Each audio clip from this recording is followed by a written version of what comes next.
Right, so we'll just pop away the gravel here. That leaves us with a little bit of cobblestone, which can go right in there. Ah, it always feels so good having a nice clear inventory, doesn't it? All right, what's next on today's list of jobs to do? Oh, what is this? Minecraft Beta 1.6. This is a brand new feature where mushrooms spread, and this is just getting out of hand, isn't it? If they keep spreading at this rate, there won't be mushroom left for me, will there?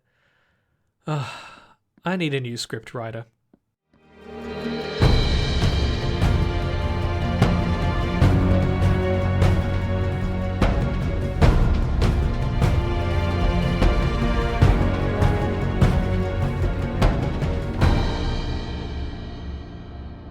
Hello everybody and welcome back to Minecraft The Journey with me, bugmancx, and we're here in Minecraft Beta 1.6.4 over at the Beta Area Lake, and I'm just here admiring some of the buildings that I've put together throughout this portion of the series, the log factory, the brick factory, which actually needs a lot more work before it's finished, the town square area over here, the lakefront of course, and over here we have the little residential area where all of the fishing villagers live who live here throughout the lake district, and here of course my humongous mansion where I live.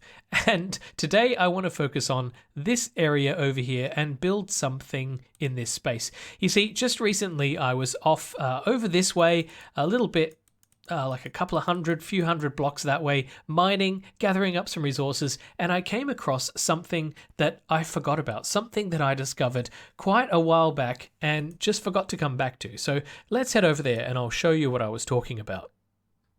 Check it out, we've got ourselves a slime chunk. I was over here mining ages ago, as I said, and I discovered this area. I found a slime that had spawned inside of a cave. So I dug this area out to verify that it was indeed a slime chunk. As you can see, I've dug out the approximate chunk size, and it turns out that it is a slime chunk. I've actually got two layers here. There's one, can I get up there? There's one up here as well, another layer here to allow slimes to spawn. But not only do we have a slime chunk in this chunk, but it turns out we also have a slime chunk over here in this chunk. Now, unfortunately, as you can probably see, these two chunks are at diagonals to each other, and unfortunately, the chunk that sits in between them over here is not a slime chunk. So if I was going to build a slime farm here, I would have to build it with these two diagonal chunks in mind. And I've been doing some thinking about that, and it's just not very practical, right? Not very practical at all. Anyway, while we're here, I want to show you a couple of interesting things about the slime. Oh, okay, it's probably going to kill me. Now, as we know, when we have a slime, we can break the slime up by punching it and then killing the slime, and when it does, it'll break up into smaller and smaller slimes. Now, in these versions, I feel like I'm doing a ballet with the slime. Now, in these versions, we have to do this with our hand. If we do it with any kind of weapon and kill the slime will die. But an open hand will actually cause the slime to break apart, just like that, and break up into even smaller slimes. Now these can still attack me, so I'm going to break them up as well. And of course, if we continue to break down, why aren't they attacking me? What? These medium slimes should be attacking me. I thought that they did damage to me at that size. Okay, I'm surprised. Maybe it's only the big ones. Oh, no, it's definitely those medium ones. Okay, thought I was learning things there, but obviously not. All right, so if we break down those medium-sized slimes, the only ones we have left are these tiny little babies like this, and of course, they cannot do any damage to us. Now, if you want to find slimes in your world, these will only spawn between the bedrock layers and level 16. So it's actually quite limited compared to the modern versions where slimes will spawn up to layer 40. So it actually makes it a lot harder to find them in your world, and when you do, you're lucky. You're lucky, really. But using some of the techniques, the debug techniques in Minecraft Beta, we can actually cheat a bit to find these particular slime chunks. And the way that we do that is we use F3.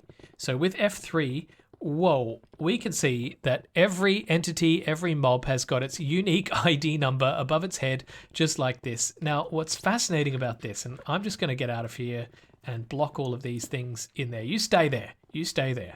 Okay. Now, if we head up here, let's see, you've got your mob tag ID.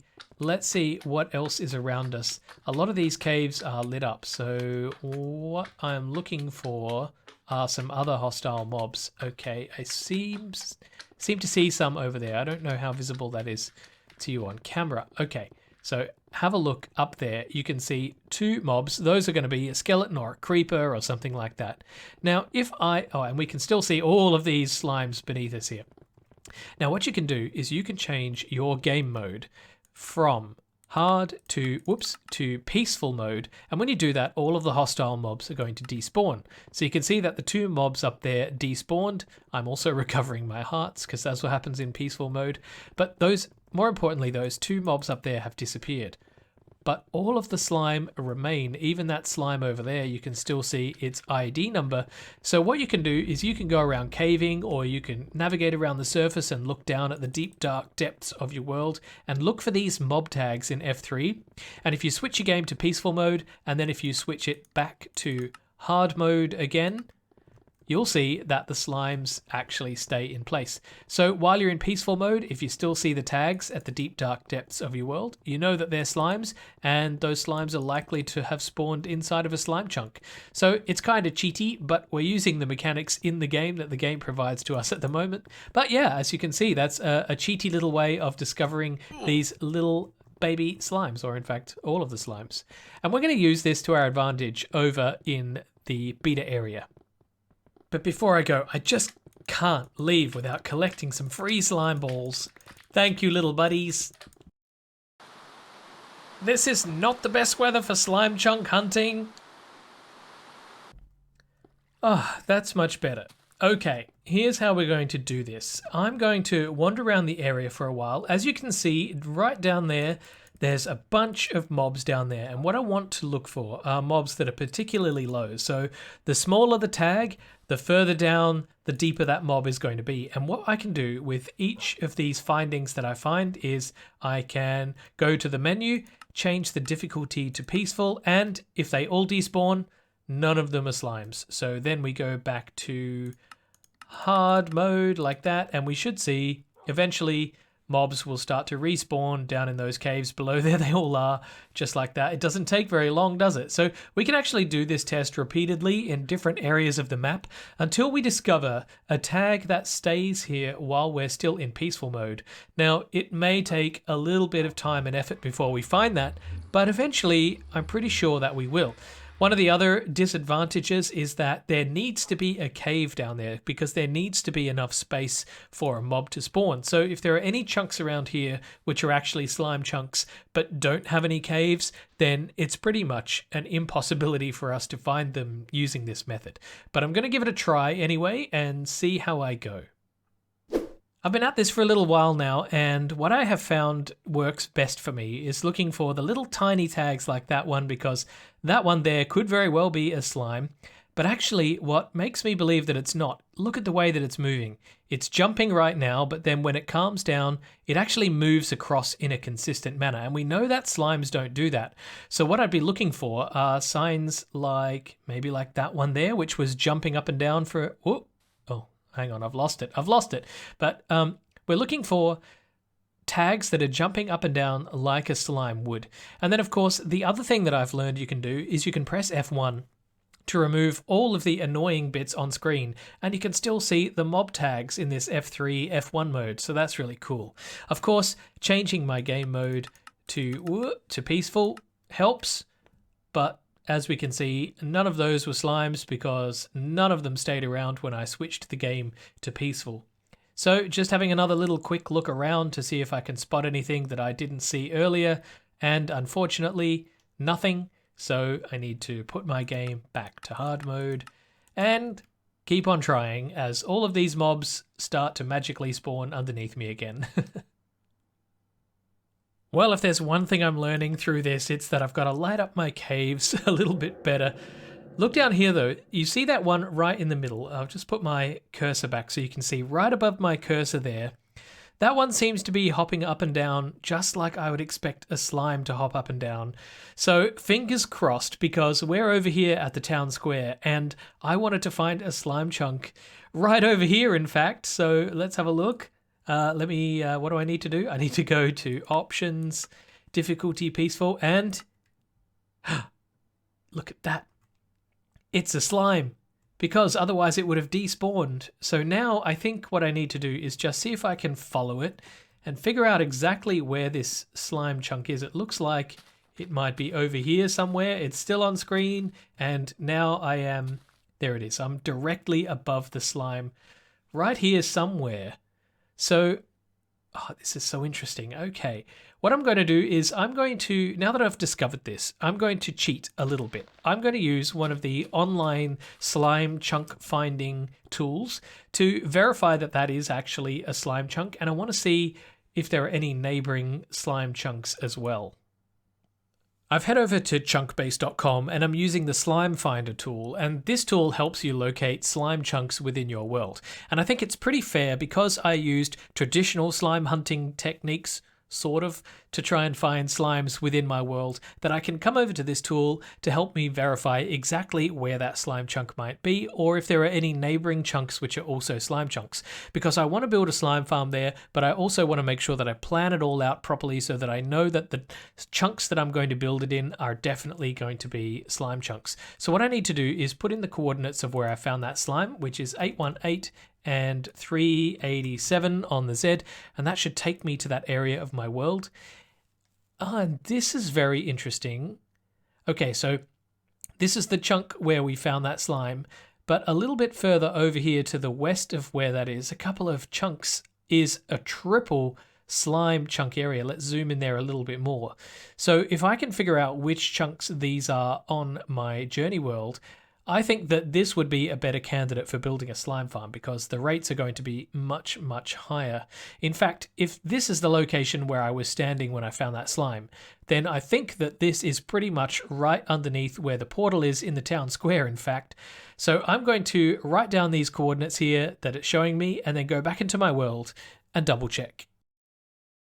Check this out, this is pretty fantastic. I've mapped out these 3 slime chunks right here, and they do happen to be right underneath the town square. So what's cool about this is that there's a lot of activity through here as I'm moving around, building things and doing things on the server. So every time I walk through here, there's an opportunity for slimes to spawn underneath me, and then we can shuffle those slimes off somewhere over this way to be processed in some sort of building over here, which I do want to build.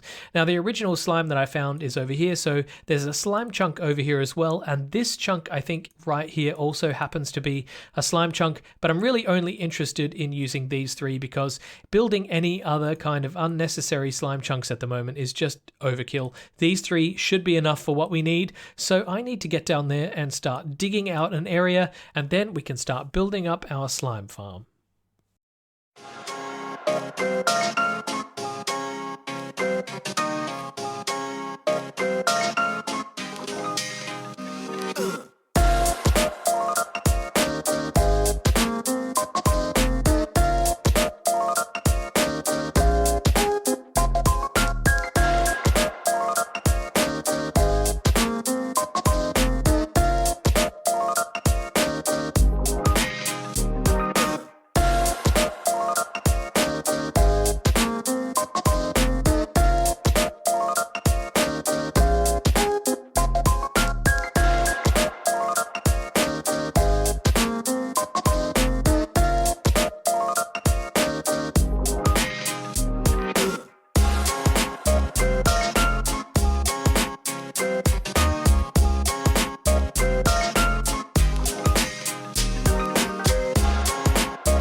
Well, job done. This is all now cut out, and I still need to do some more work yet. Okay, so what I've done is we are currently on Y level 15, and the way that the game works in this version is that the Y level is actually the level that I'm looking at. So this is 16, 15, 14, and slimes will spawn at Y level 15 and below. So maybe I could add an extra layer in here. I didn't realize that when I was digging it out, but it is the case.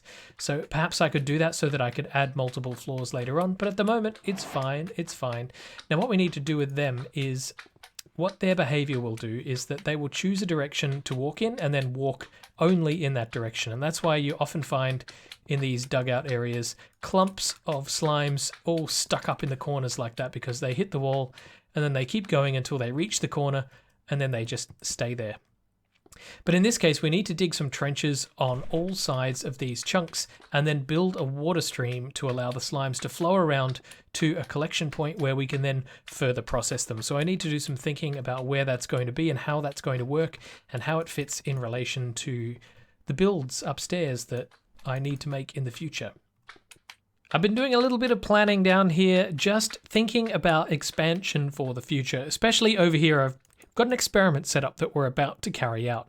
But down here, I've extended the ladder down so that I can calculate how many additional levels I can have. If this one is the top level, let's say we can have another level here because I need at least 3 available spaces for slime to spawn. And then we could have another platform just here. Here's another 3. And then when we reach this point, this is Y level. Okay, you can see Y level 6 is what I'm looking at. So this is Y level 5. And Y level 5 is where the bedrock will actually start to appear. So if I head back up the stairs here and back up to our top level and go down here, you can see that. As you can see right there, this is Y level 5 that we're looking at, and this is the top level of the bedrock. So if we're going to do any kind of water channels, this is the very, very bottom level that we can actually build them at before we run into trouble where we can't get past those annoying blocks.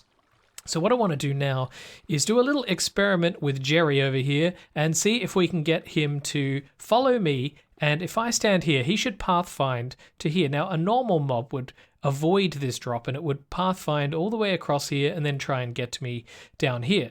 But I don't think slimes are that smart. I think that this slime will basically follow the wall and then fall right into the pit. And if it does that, that's great, because that means that slimes don't care about drops like this and they'll just plummet down regardless of how high up they are. So let's break this block here, let you out of your cage, and if I head over here, let's see what you do.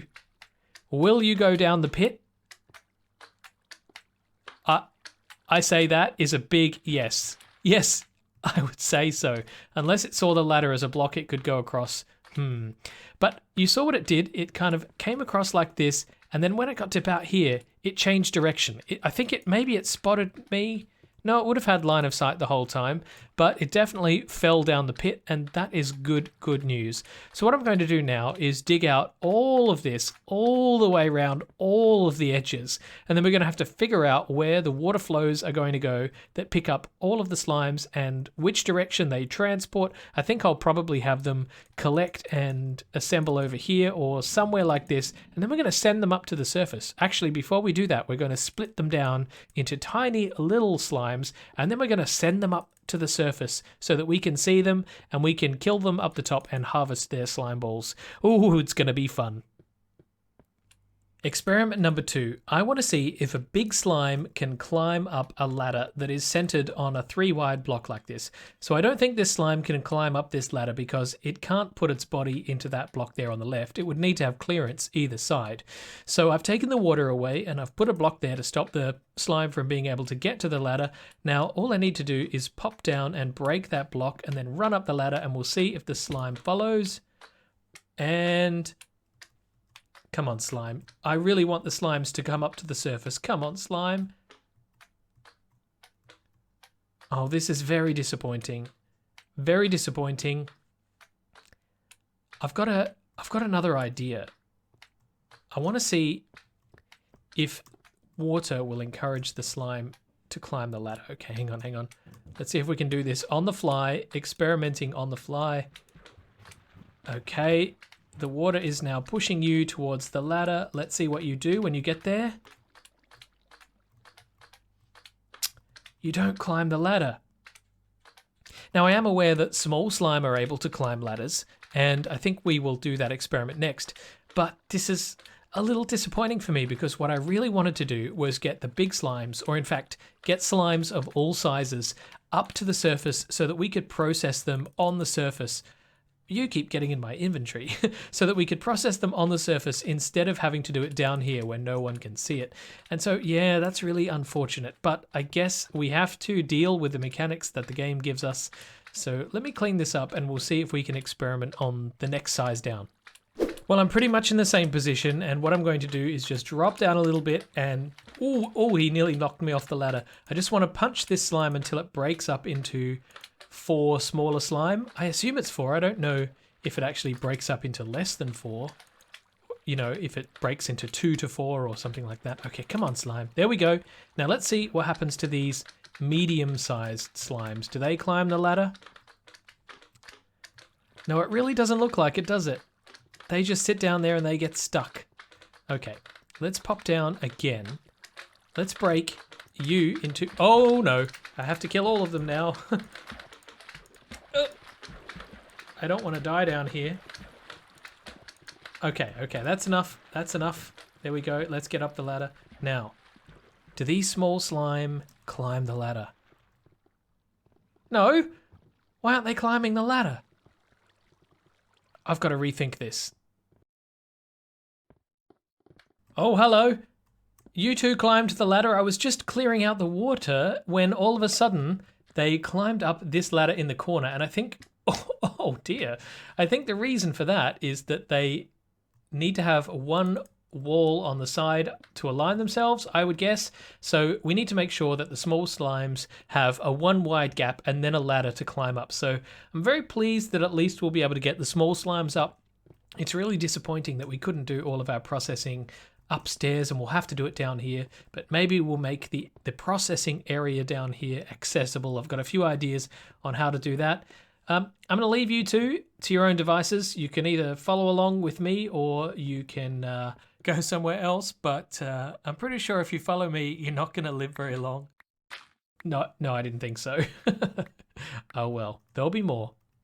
Oh, after being down in the deep, dark caves for so long, it's nice to be up here in the sunshine again. Looks like it's about to turn night though, so I might as well go to bed. Well, that's okay, because we've run out of time in today's episode anyway. So I want to say thank you for the view, and I want to say an extra special thank you to my amazing patrons who support me. If you would like to do so, there are links on how to do that in the description box below, as well as links to my Discord and other things too.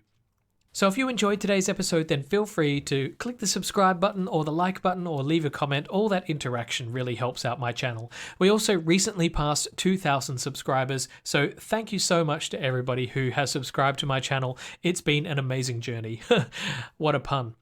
In the next episode, we will continue our work on the slime farm and try and get that up and running. I'd like to see it functional, so I'll be doing some digging in between episodes to get it ready for us to start processing those slimes. But until then, this has been bugmancx. You've been watching Minecraft: The Journey. Bye-bye.